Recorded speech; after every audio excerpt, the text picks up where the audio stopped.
Okay, what a way to start the year.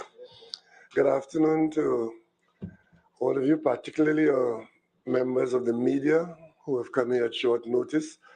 We've asked to have a very short press conference with you to do what you normally do, which is to advise the public as to how we are progressing. And let me begin by welcoming you all to the new work year, 2023. I'm wishing all of you, those of you present with us here and your colleagues outside of this building, for bearing with us as you have done. And we look forward to you continuing to bear with us in 2023. I wish you a happy and productive and informative 2023. The reason for calling you here is to advise the media through you, the population through you, that you did carry for the public benefit the notification by the Speaker of the Parliament of Trinidad and Tobago, advising the parliamentarians and the population that the question of the appointment of a president was upon us. We do have a president in office, and as you know, a president in office qualifies to be re-elected, or, depending on the parliamentarian's choice, another person may be selected and voted into office. Because in our country, under our constitution, doesn't matter what we think of the constitution or whatever, but today, the constitution allows the parliament as a house, both houses meeting as an electoral college, and the parliamentarians of both houses have the authority and the requirement and the duty to select a citizen who qualifies, in their view, to hold the post of president. You would have seen me separate and apart from this sort of forum or from any notification from the parliament saying to the country through the media that our sitting president, whose original 5-year term comes to an end on the 20th of March, as per the constitution, will not be offering herself for a second term. And I did indicate that this was an understanding that she gave to the country through me at the time when she agreed to serve the country in this capacity for a term. And she also came in when we were readying President House, because we did give the country the assurance that we will make President House habitable and make it the residence of the President of the Republic as fitting of that office. But she did indicate that even if that was so, she would have wanted to remain with her mother, and she did in fact stay in her neighborhood with her mother throughout her term of office. And I want to take this opportunity once again to thank President Paula May Weeks, one, for agreeing to come off her retirement and serving as the President of Trinidad and Tobago, and thank her for the job that she has done on behalf of all of us. And we wish her well as she goes forward to continue her retirement, and we wish her good health, happiness, and we are proud that on her CV, she can put without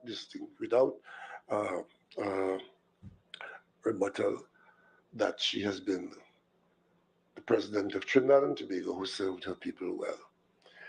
So that leaves us with a vacancy. And as, again, the Constitution is consulted, you would see that, as the Speaker of the Parliament pointed out, there are deadlines to be met and steps in the process that have to be taken towards appointing a president. The first step is to find a qualified person who is willing to accept, to make him or herself available to be nominated at the Parliament. And subsequent to that nomination, there will be an election in the Parliament, and nominee or nominees have to be elected in the Parliament. That has to be done according to the Constitution by the 10th of January. So it's right upon us. And the actual handing over, one goes out of office on the 20th, the other comes into office on the 21st. And things being equal, of March, all things being equal, the country would have transitioned from one president to another. A lot of the discussion and the anticipation, fair or foul, that comes with this comes at the beginning of the process when who is selected, who is qualified. Of the 1.3 million of us, a lot of us are qualified for the position, meaning not disqualified. And before we did the selection on the side of the government, because you have government members of parliament, you have independents, and you have opposition members, I did invite a few days ago the opposition leader to meet prior to the signing of the form, because there's a form to be signed where 12 members of parliament, any 12 members of parliament, required to sign that form to authorize a nominee to be advanced. So a person has to agree to be a nominee and has to sign saying so, and then 12 members of parliament has to agree that that person is a qualified person before that name can go before the parliament to be considered for the election in the parliament by the electoral college. So a lot of thinking has to go in there. Who do we ask? Who will agree? Who qualifies? Because of course a lot of people might be interested. And if only 11 members of parliament agree to support you, then you can't go forward. You have to have 12 members of parliament to support you. And as head of the government, I have been very quietly communicating with my colleagues in the cabinet, members of the national community from all stations to see what we should do and who we should advance. I also had the leader of government business talk to the opposition whip as to whether in fact the opposition had somebody at that time who they would want to put into the consideration pile very early, and that didn't throw up a name or names. And of course, subsequent to that, follow up on that kind of conversation, we asked to have the meeting between the head of the government and the head of the opposition. That meeting took place today, and we had a very cordial meeting between 6 members of parliament. I went with Minister Robinson Regis, who is the leader of government business, Minister Young, who is minister in the office of the Prime Minister, and the opposition came with Mr. David Lee, who is the chief whip of the opposition, and Senator Wade Mark, who is leader in the Senate. So these 6 parliamentarians, we met and we had a very cordial discussion on this issue of a selectee. And we both agreed among ourselves that it would be best if we are able to have consensus, but we are not unmindful of the fact that it is possible that we may not have consensus. But the meeting went very well. The opposition was asked whether they had a nominee that they would like to put for consideration by our team, name or names, because the way this thing goes is never one person who is entitled. The opposition team indicated to us that while they met and they looked over the situation and so on, and there was not a name that they wanted to advance that they had. In fact, they did not treat with individuals. They treated mainly with requirements and what sort of individual should fit the bill. We indicated to the team, the opposition team, that we had done some consulting as well, both in and out of the government. And having done that, we did come to the meeting with a name, and we are satisfied that that name is somebody who fits the bill, qualified, and can do the job. And the name that we advanced to the opposition was the person who is now sitting in the capacity of President of the Senate, and that is Senator Christine Kangaloo. We made that name available officially to the opposition, and we indicated that the government having nothing else to consider from the opposition and having done our own considerations and having the deadlines to meet and the requirement to follow the Constitution, that we will be supporting Senator Christine Kangaloo, and we will meet all the requirements of the law going forward. The opposition indicated to us that they would want a little time to consider it, and we indicated that we would. Our team, there are 12 slots on the form, which must be filled in by Monday morning. And we, at the government side, we can fill in some of those now. We can fill in all 12 now if we wish. But we did give the opposition the undertaking that we would fill in 7 when we set about to fill it in. The leader of government business will ensure that that form is made available to government members. We will, sometime between now and Monday morning, fill in 7, and we'll wait on the opposition. If they, after consideration, they decided, even if they do have reservations or whatever, if they decide that they would support the nominee by signing the form, we will give them that opportunity, because we are better off if we can go to the parliament with some semblance or element of consensus. If, on the other hand, that is not to be had, then the government will have no choice but to fill out all 12 slots. But we really would be happy, and I think the country would be better off if a qualified person as Senator Christine Kangaloo is our nominee going forward, and we as parliamentarians can agree that being a member of parliament in our country, the way we conduct our business as a people, that being a member of parliament does not disqualify you or anybody from holding the office, because the Constitution does not say that. So, having said that, you now have to treat with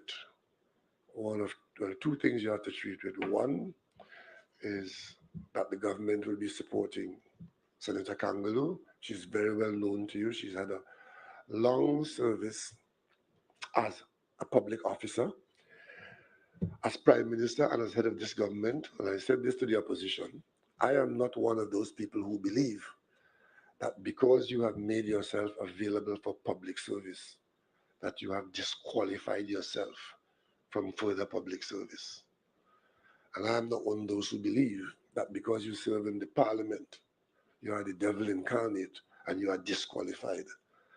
And I am not one of those who believe, and the cabinet supports my position, that because you have not entered into the public arena to offer yourself, to serve, with all that goes with that, that you are independent and you are better qualified to serve the country because you've never done anything for the country and all you've done is for yourself, and therefore that makes you independent. I don't subscribe to that. Very many people have made tremendous sacrifices to serve in public service, and public service is honorable. It all depends on how you journey through public service. So if you have any questions on that, I will take those questions now. And as you may, let me deal with your first question, because I'm sure you will raise it. The first question is, what's going to happen with the president of the Senate moving towards the president of the country? Well, the law requires that upon being elected, such a person will have to vacate. So Senator Christine Kangaloo will have at some appropriate time to have to vacate that position of senator and then put her name up and be elected. My legal advice is that at the point of election, that's where she has to vacate. She can't hold 2 positions, and she can't wait in one for the other. So that's going to be dealt with by proper legal guidance. And of course, a vacancy arises in the Senate for president of the Senate. That will come. That is not a matter that fails the government. And of course, the government will have to appoint a replacement senator. So these are matters for the government, and in the coming days, we will deal with those matters. So if you have any further questions, I will take them now in our short press conference. Lee, come over here, first question here.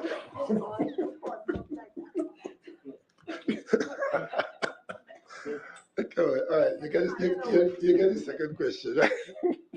Come on. Dr. Rowley, good afternoon. Please give us a name. Dr. Rowley, good afternoon. Happy New Year to you and your family. Jesse Rowley from CNC3 News. One of the last points you have made was that being a parliamentarian does not disqualify someone from being a nominee, right? Um, we would have spoken with the opposition leader just as she would have left the center, and she did indicate that it was a cordial meeting and that discussions were really good. However, she did express some concern, as you would imagine, about the impartiality of of Ms. Kangaloo, with her being a candidate and her links with the PNM, etc. How would you respond to that? Okay. The PNM as an institution in this country does not subscribe to the view that if you have been associated with the PNM, you are disqualified. As a matter of fact, when we met to discuss this same situation with the opposition leader then as Prime Minister, at that meeting I went with Senator Farisal Rowley, I think it was, and Marlene McDonald. And we went with a name. Unlike today, we had a name because we did our job and we thought, who could we offer to the government for consideration? And we offered a name, a very distinguished citizen who we had sussed out and who had agreed that if his name was put up here. And we were a little taken aback when one of the members of the government team said to us, that's a real good name. That's a real good person. But since you raised that, we can't consider it. PNM doesn't do that. PNM doesn't do that. So we do not believe that because you are, so some people try to say, if they want to denigrate somebody in this country, is that PNM. We are very proud of our party. We are very proud of the decades of service in this country, individuals who have served us and the country in good stead far outstrip the one or two persons who may have fallen short in any way. So we are very proud, and we expect that a person going into office at any level, being identified as having been associated with the PNM, represents the best of Trinidad and Tobago.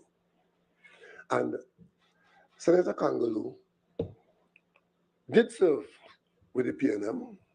She was appointed at very many levels, very many more than most citizens in this country.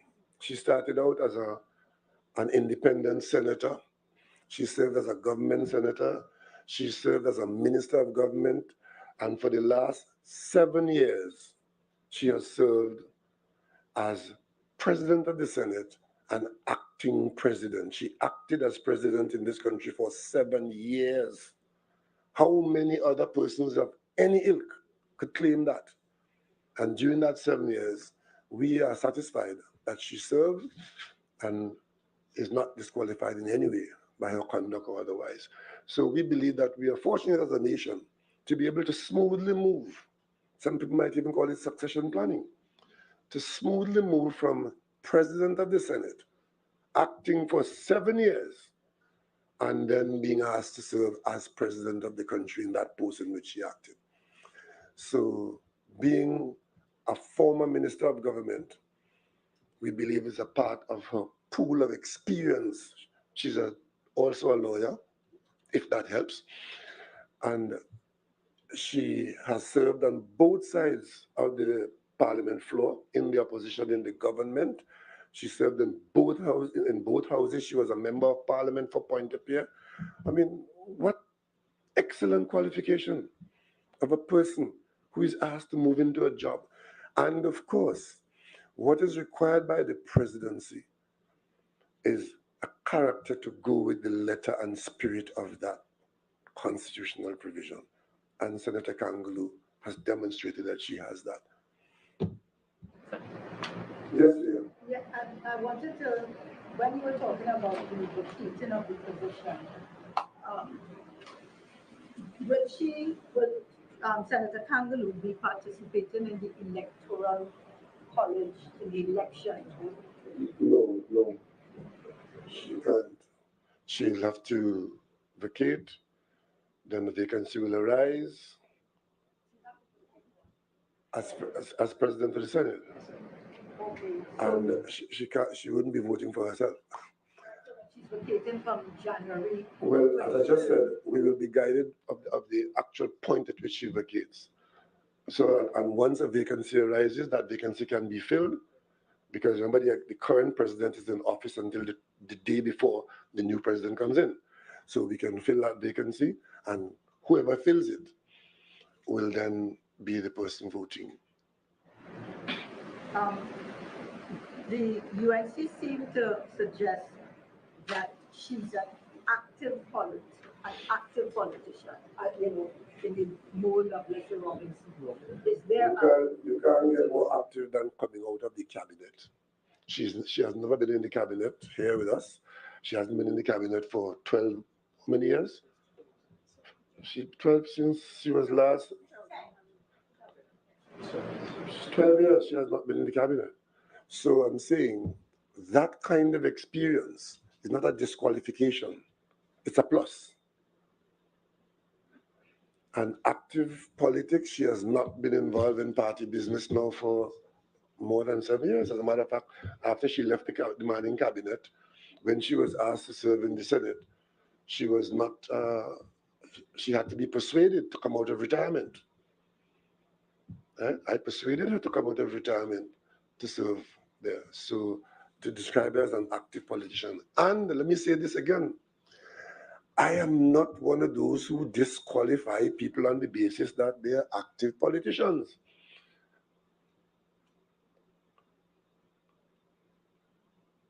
Many professionals have walked out of their profession, got elected, and stepped into the political arena.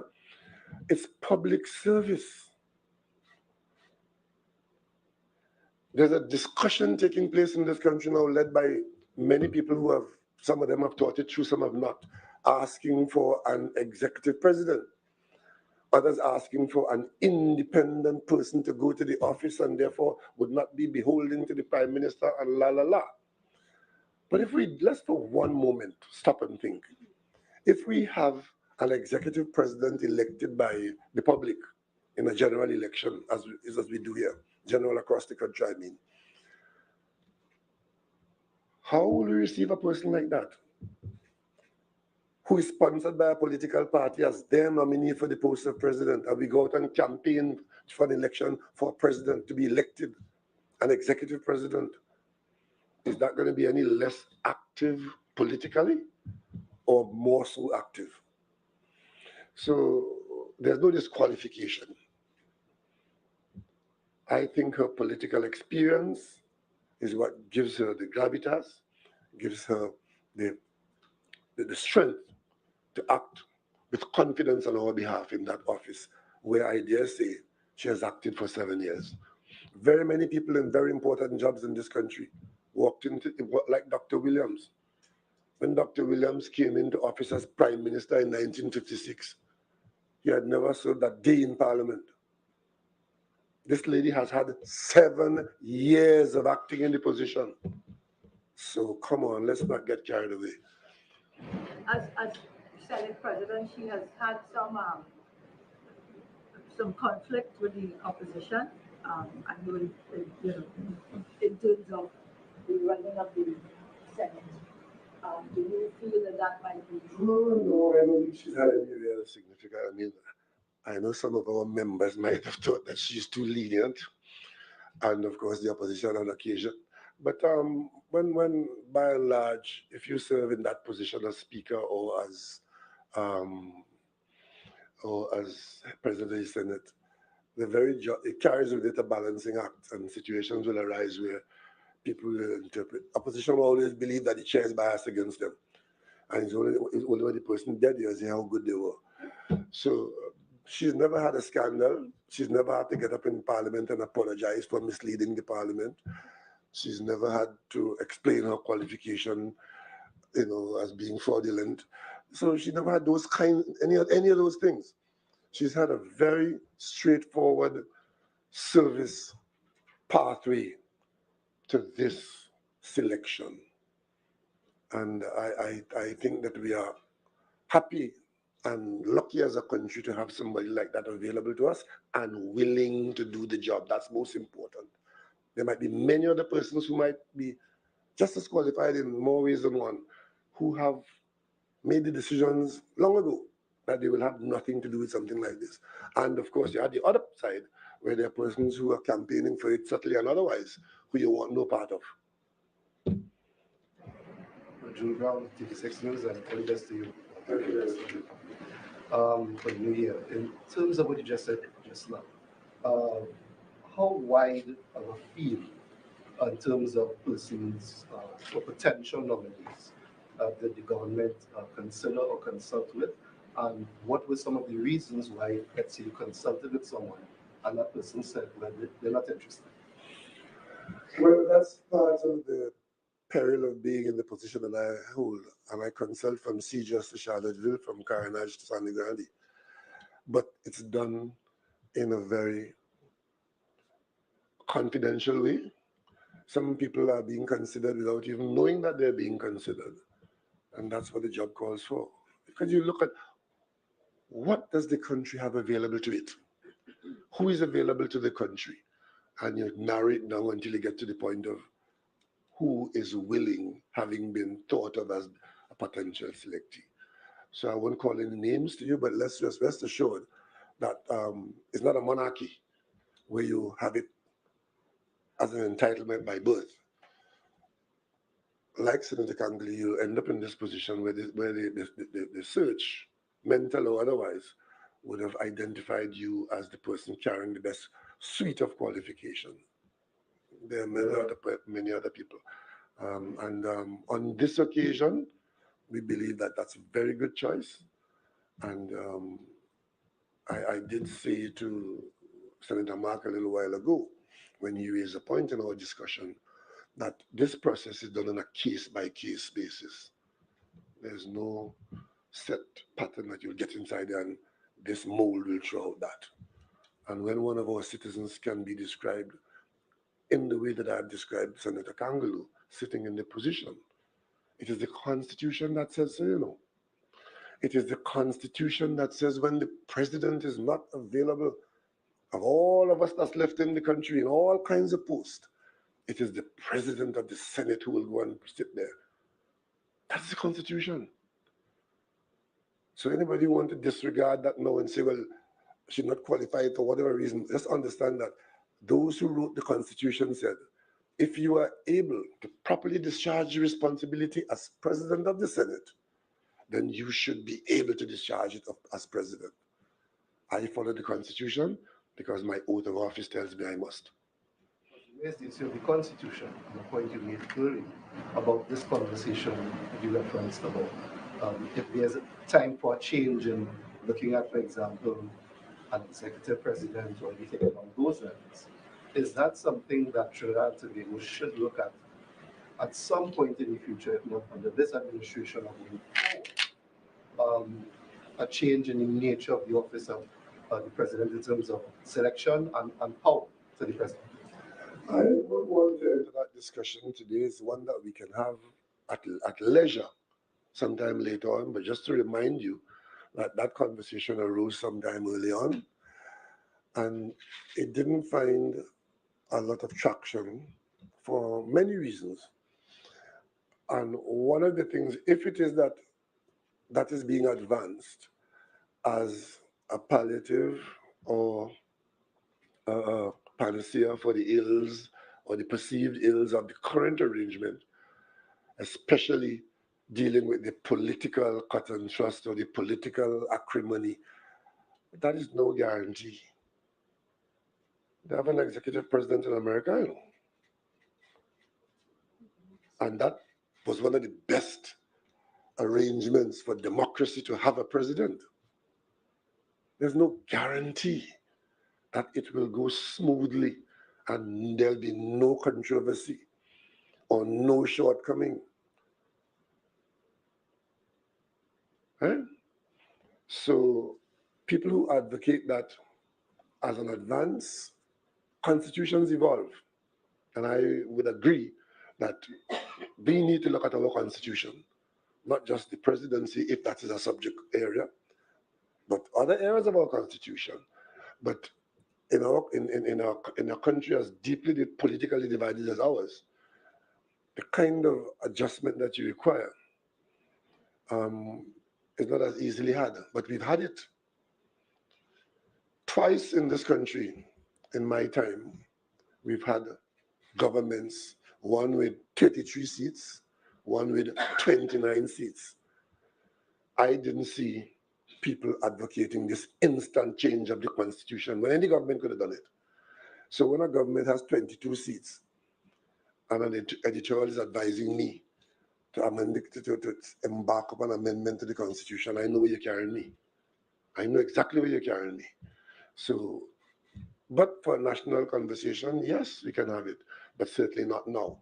We are required by the constitution now, on particular days in this quarter, to do what I just outlined, which is to acknowledge a vacancy in the presidency, follow the constitution, and have someone elected to replace that person. That's what we're doing now. Minister, good afternoon. Kimberly D'Souza from TTT News, and of course, all the best for the new year. Under this administration, we would have elected the first female president. Here we are electing a second female president, and I'm wondering if this is something we can see more from the party in terms of more female leaders taking up those positions, and is this part of that succession planning that you were mentioning before? The selection of Christine Kangaloo is not a gender issue. It is the best person for the job at this time. And let me come back to the point about disqualification, because we seem here in Trinidad and Tobago to very easily move on the disqualification side as against the qualification side. She is not disqualified because she's a woman. The person to do the job, we look at the person to do the job, and the president of the Senate happens to be a person who is highly qualified to do the job. She's not disqualified because she's going to be the second woman. We're very happy for our record in this country of recognizing women as equals. It wasn't always so. The public service and other areas, women have done extremely well in our country. In fact, at the UN now, the UN has a number of targets for many countries to meet, which Trinidad and Tobago has met since 1962. So we as a people should be proud of that. And to be able to appoint one after the other, best person for the job, 2 women, should make us all proud. Dr. Rowley, currently, based on the discussions you would have had, if you just provide us with some insight, what was Ms. Kangaloo's reaction like? And was she in immediate agreement? Did she automatically accept the nomination? What was it like? Any sort of coercive needed to be done? Let's put it this way. She was told of the consideration, and she was persuaded to continue in public service. What would you say to people who may cite the fact that she was president when the governor of the central bank was fired, as an example of maybe, people who may want to say that having come from the political party of the government, that she may more likely be the government? The 2 things are not related, the only thing that holds it together is the oath of office. You're required to act without fear or favor, not to act on Friday and not act on Sunday, and not to act on what is in the headline as against what is in the editorial column. On the issue with respect to the dismissal of the governor of the central bank, let us not lose sight of the fact that the governor of the central bank was not dismissed by the president.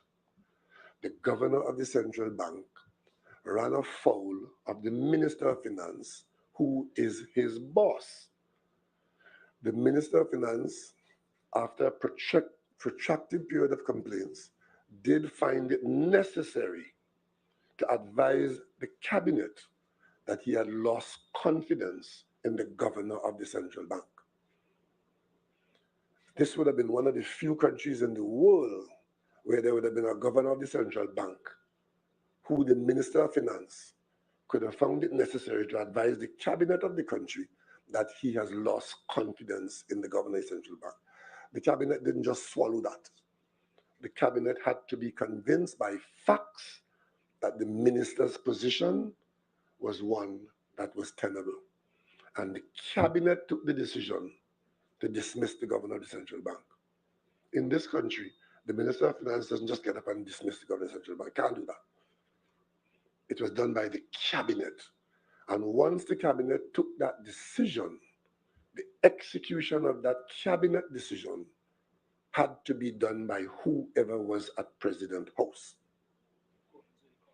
And that is the Constitution. I mentioned earlier on about people who have not read the Constitution, not even a paragraph of it, and speaks about it with great aplomb and with great liberty. And we talk about dismiss the private government, the central bank, and the president should be held accountable. And worse, those persons who believe that what the president should have done was to buck the cabinet and not carry out the constitutional requirements. That would have given them a lot of newspaper stories and make a hero for 24 hours until the court intervenes and says that you're wrong. So we avoid all that. The governor of the central bank was dismissed by the cabinet. I lead the cabinet, and the cabinet was led to that position. So that is not a blot on our book. Good day, Prime Minister. Paula Linder from the Newsday. Happy New Year to you. Same to you, Paula. So I have two questions.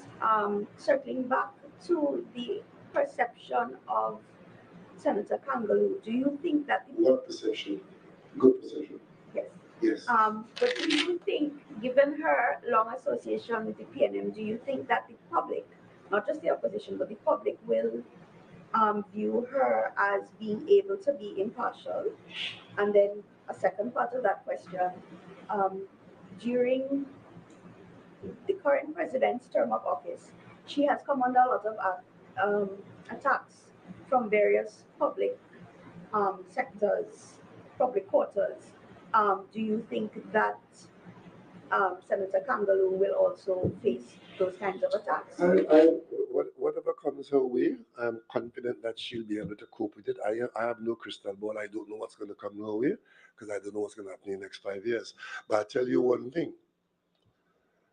The public who you speak about and speak for is the same public that on many occasions in a 60-odd year period, elected the said PNM as the government of the country.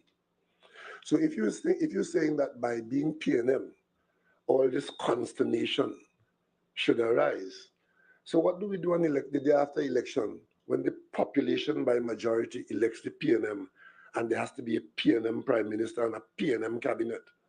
What do we say? No, go down to Woodford Square and pick up 24 people and put them in the cabinet? No. And I want to reiterate this.